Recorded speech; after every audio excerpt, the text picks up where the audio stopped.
Good morning, everybody. My name is Sam with Sota's Exotics. In today's video, we are gonna be freezing our snakes. Stay tuned.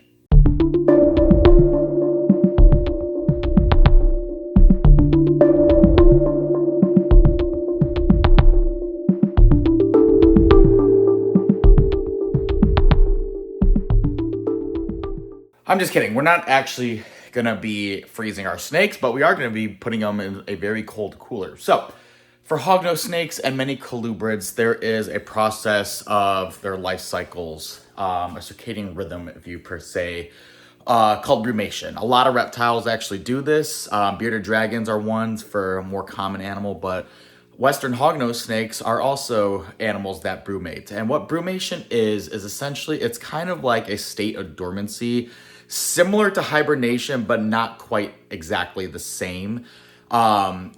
It's more of a just slowing down period. While a hibernation for things like bears and stuff, they actually go into a very deep slumber where they slow down their heart rate, slow their metabolism, all that stuff.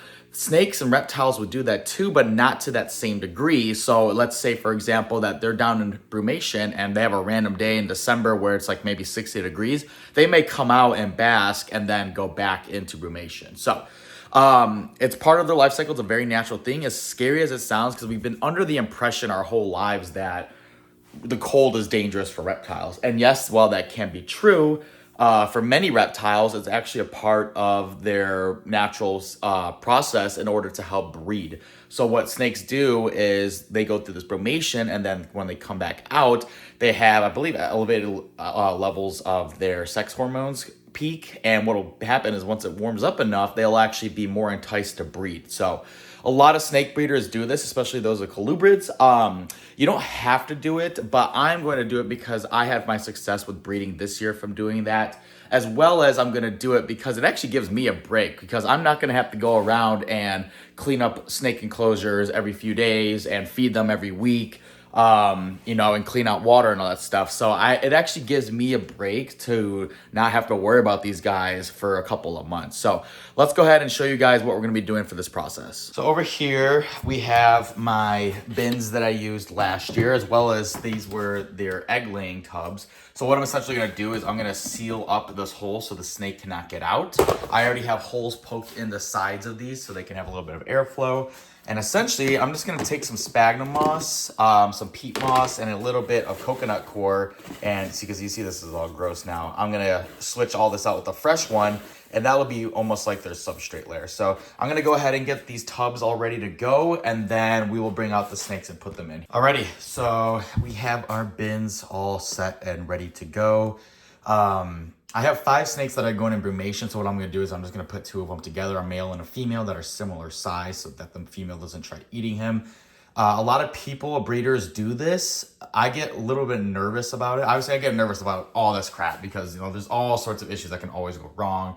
But a lot of people do it, and they don't really have any issues with it from what I've heard. So I'm just going to be as safe as I can and put similar sized ones together. That way, they're not having a big size difference and you get a big hungry female attacking it. So again, I've sold quite a few of my hognose snakes. I only got 5 adults left, and then I have my babies right now that I'm a couple more are ready to go, so they're basically all be ready to sold. But let's go ahead and grab our snakes and we will get them in here. All right, so first one here is, she was a mama last year.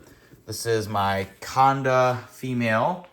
And she might be she's got this really light coloring, and her babies are showing it too, like a grayish.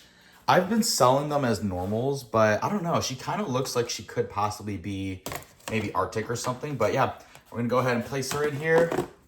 Make sure that it's fully secured. I'm doing this with one hand, so it's kind of a bit difficult. Yes, these tubs are small. I know some people put these snakes in even smaller tubs. But you got to remember that this is a part of their, their natural life cycle. They're going to be in a small cramped space, and we're going to keep them at a steady temperature. So it's not like she's going to be squirming around looking for somewhere to go. This is completely normal to what we've done. All right, so next we have my male. He's hopefully going to be a first-time breeder this year, but he is my double het ultra male. He's pretty small. But he is right at the right size. So Let me just cover him up just to be safe, just so he doesn't try to push out. I don't power feed my snakes also, which is important to know. A lot of people, what they'll do is just feed them to get them to the breeding side as fast as they can. I don't do that. I like doing everything slowly, taking my time. All right, girl, calm down. You're good. So she's gonna be placed in here because they're of similar size. Close that up, make sure everything's all good. Cool, on to the next one. All right, so next we just have a normal female, if I can get a hold of her. So we got a normal female. I may just sell her because I don't really plan on being, going big into breeding, but I gave it a try. I liked it. It's fun, but it is a lot of work, and there's no guarantee that animals may sell. So we got all those guys, and then we just got one more. This guy is my normal possible het albino. We haven't proven him out yet. Look at that tail. It's definitely a male. I haven't bred, well, I did breed him, but I didn't breed him with a similar gene. So yeah, we're gonna go ahead and close this up here. All right, y'all, the snakes are ready to go. I got a wine cooler here. I'm gonna have to move around some of these shelves. Actually, I think I gotta pull all of these out. That's what I did last year. I'm gonna pull all these out. I have it set to 55 degrees, and let's go ahead and just stack these guys in here. So it was a tight fit last year. Yeah, I don't know. That might not work. Oh, that could work good. Okay. I know it's kind of hard to angle this and see everything. But what I kind of did is I put them in these little slivers here. So let's get these guys stacked in. All right, y'all. The snakes are in. They will be cooling in here for a couple of months until the 3rd week of February before we start pulling them out.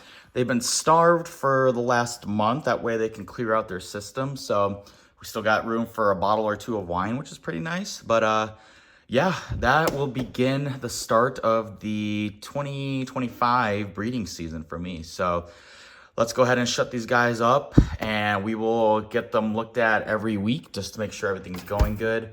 But other than that, we are ready to go. Thank you guys for watching.